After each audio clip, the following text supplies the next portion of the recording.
साथियों, आज आपके समक्ष रामधारी सिंह दिनकर जी का निबंध भारत एक है, उस पर चर्चा करेंगे और उसके जो वस्तुनिष्ठ प्रश्न हैं उनको आपके समक्ष रखने का प्रयास करेंगे। ये जो वस्तुनिष्ठ प्रश्न हैं परीक्षा की दृष्टि से अत्यंत महत्वपूर्ण है। यदि आपको वीडियो अच्छी लगे तो उसे लाइक और चैनल को सब्सक्राइब जरूर करिएगा। चलिए आरंभ करते हैं। इसका जो दूसरा प्रश्न है, भारतवर्ष के नक्शे को ध्यान में देखने पर यह साफ दिखाई पड़ता है कि इस देश के प्राकृतिक दृष्टि से भाग हैं। तो इसके 4 विकल्प हैं, 3, 4, 5, 2। तो इसका सही उत्तर है 3। रामधारी सिंह दिनकर ने इसके 3 भाग बतलाए हैं इस निबंध में। अगला जो प्रश्न तीसरा है, भारत का कोई भी भाग समूचे भारत से अलग जाकर स्वतंत्र होने की चेष्टा करे, यह अस्वाभाविक बात है, किसने कहा है? तो इस निबंध में यह कथन दिनकर जी का है। बाकी इसके 4 विकल्प हैं जिसमें प्रसाद, अरविंद और गांधी जी हैं। आपको इसका सही विकल्प दिनकर पता होना चाहिए। अगला जो प्रश्न 4 है, पहाड़ों और समुद्रों से घिरे हुए इस विशाल देश में जो मौलिक एकता का भाव है वह किसकी देन है? तो इसके 4 विकल्प हैं, भूगोल की, राजनीति की, धर्म की, अंग्रेज की। तो इसका सही उत्तर होगा भूगोल की। रामधारी सिंह दिनकर जी ने जो एकता की बात कही है उसमें बड़ी भूमिका भारत का जो भौगोलिक क्षेत्र है उसको बतलाया है। अगला 5वां प्रश्न, ज़्यादा मुसलमान तो ऐसे ही हैं जिनके पूर्वज हिंदू थे और जो इस्लाम धर्म में जाने के समय अपनी हिंदू आदतें अपने साथ ले गए। इस किस निबंध का कथन है? तो इसके 4 विकल्प हैं, भारत एक है, हमारी धरोहर, मातृभूमि, एकता के सूत्र। तो इसका सही उत्तर है भारत एक है। 6वां प्रश्न, भारतीय जनता की एकता की असली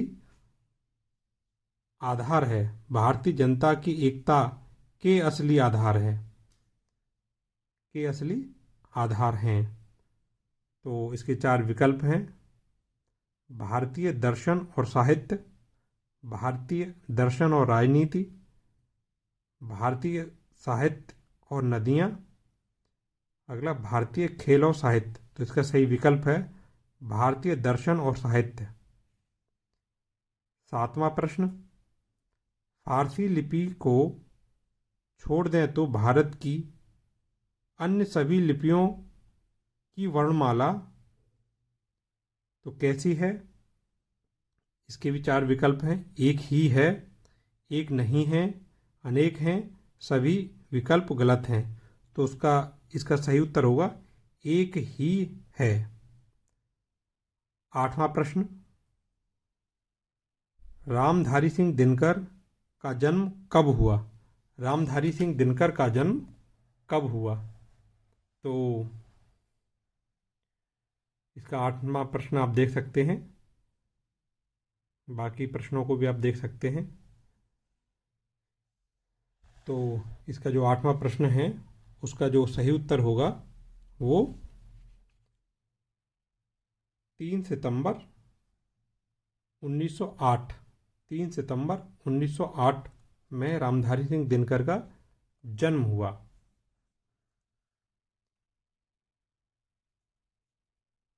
नवा प्रश्न है, दिनकर जी भारत सरकार के हिंदी सलाहकार कब से कब तक रहे?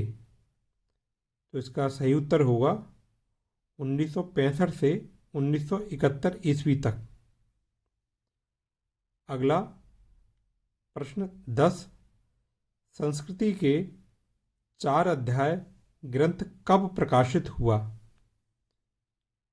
तो इसके 4 विकल्प 1955, 1951, 1956, 1953। तो इसका सही उत्तर होगा 1956। ये जो पुस्तक है संस्कृति के 4 अध्याय बहुत महत्वपूर्ण है।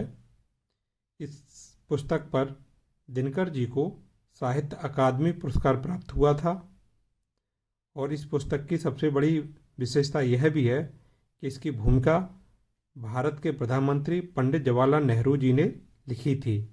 तो आप समझ सकते हैं कि यह पुस्तक कितनी महत्वपूर्ण है। 11वां प्रश्न, दिनकर जी किस विश्वविद्यालय में हिंदी के प्राध्यापक व विभागाध्यक्ष रहे? बिहार, नारायणपुर, काशी, दिल्ली। तो इसका सही उत्तर होगा बिहार। 12वां प्रश्न, दिनकर जी को ज्ञानपीठ से किस रचना के लिए सम्मानित किया गया? तो ये भी एक महत्वपूर्ण प्रश्न है, आने की संभावना रहेगी इस प्रश्न की परीक्षा में। तो इसके 4 विकल्प हैं। विद्यार्थियों को ये चारों रचनाएं तो याद होनी चाहिए कि ये दिनकर की हैं। चारों ही रचनाएं काफ़ी महत्वपूर्ण हैं, लेकिन ज्ञानपीठ किस रचना पर मिला यह भी हमें पता होना चाहिए। तो उर्वशी, रेणुका, कुरुक्षेत्र, संस्कृति के 4 अध्याय। तो इसका सही उत्तर होगा उर्वशी। उर्वशी पर इनको साहित्य का सबसे बड़ा पुरस्कार ज्ञानपीठ मिला। यह भारत के जितनी भी भाषाएं हैं उनमें सबसे बड़ा पुरस्कार माना जाता है, यह है। तो उर्वशी पर दिनकर जी के लिए यह पुरस्कार मिला है। अगला 13वां प्रश्न है, दिनकर जी को पद्म विभूषण से कब सम्मानित किया गया? तो 1950 में, 1959 में, 1953 में, 1954 में।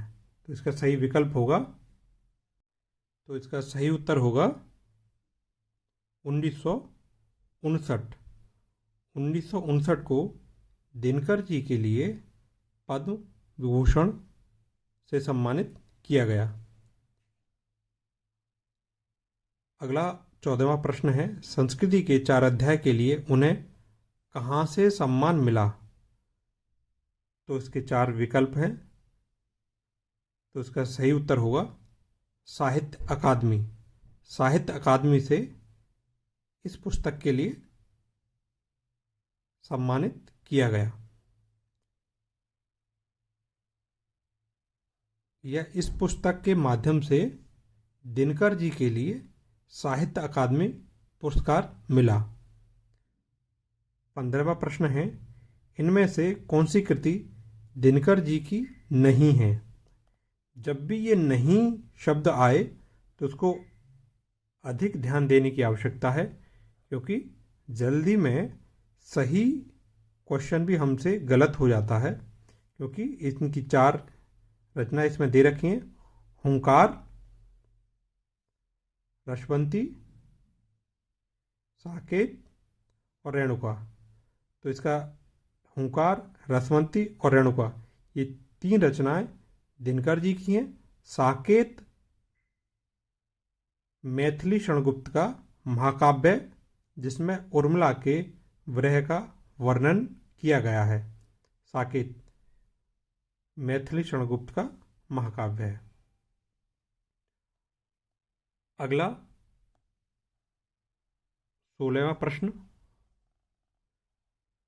द्वापर युग की ऐतिहासिक घटना महाभारत पर आधारित दिनकर जी के प्रबंध काव्य का नाम है? द्वापर युग की ऐतिहासिक घटना महाभारत पर आधारित दिनकर जी के प्रबंध काव्य का नाम है कुरुक्षेत्र, द्वंद्वगीत, परशुराम की प्रतीक्षा, हुंकार। तो इसका सही विकल्प होगा कुरुक्षेत्र। और ये जो परशुराम की प्रतीक्षा है इसको भी जरूर याद रखिएगा, ये भारत और चीन के युद्ध पर आधारित है, इसको जरूर याद रखिएगा। 17वां प्रश्न है, हे राम किसकी रचना है? तो इसमें महात्मा गांधी, विद्यानिवास मिश्र और आगे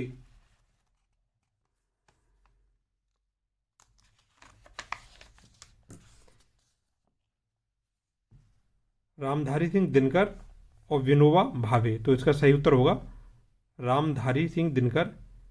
हे राम से गांधी जी पर नहीं जाना है। हे राम रचना रामधारी सिंह दिनकर की है।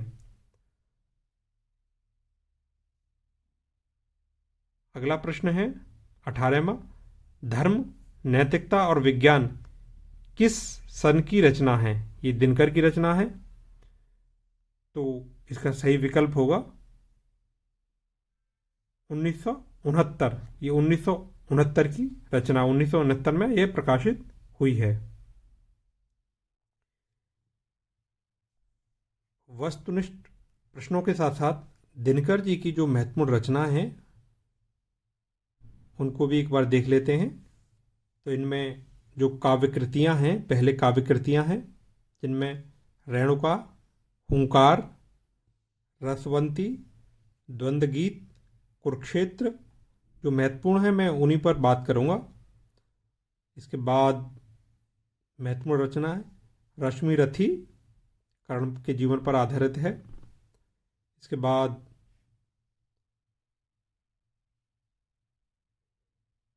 उर्वशी, ये बहुत महत्वपूर्ण है। इसको तो प्रत्येक विद्यार्थी के लिए दिनकर की रचना ये याद होनी चाहिए, उर्वशी।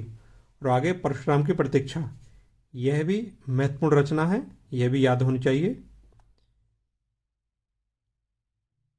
ये दिनकर जी की महत्वपूर्ण रचना है।